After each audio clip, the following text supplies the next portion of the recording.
পৃথিবীর শ্রেষ্ঠ মৌলানা Jalaluddin Rumi বললেন, আমি কোরআনের মগজ পেয়েছি, তবে হাড্ডি কুকুরের জন্য রেখে গেলাম। সেই মগজটা কি, সে বিষয় নিয়ে আজকের আলোচনা। পবিত্র কোরআনের মগজ হলো কোরআনের মূল রহস্য বা হাকিকত বা মূল বস্তু। মৌলানা জালালউদ্দিন রুমি বলেছেন, আমি কোরআনের মগজ উঠিয়ে নিয়েছি।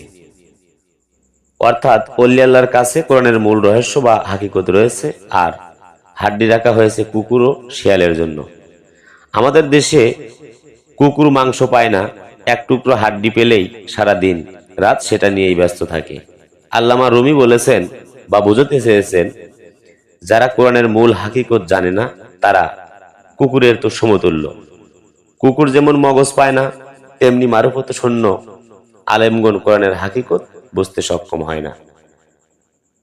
যারা কোরআনের, যে সকল আলেমরা কোরআনের এখনো মূল হাকিকত জানে না বা বোঝে না, তারা কোনোদিনও কোরআন সম্পর্কে বুঝবেও না, বুঝতে সক্ষম হবেও না। এই কোরআনের হাকিকত না বুঝলে সেই আলেমের বিন্দু পরিমাণও দাম নেই। এটাই জালালউদ্দিন রুমি বোঝাতে চেয়েছেন। আশা করি সবাই বুঝতে পেরেছেন। সবাই ভালো থাকবেন, সুস্থ থাকবেন। খোদা হাফেজ। জয় গুরু, জয় হোক পাক পাঞ্জাতন, আহলে বায়াত ও বিশ্ব মানবতার।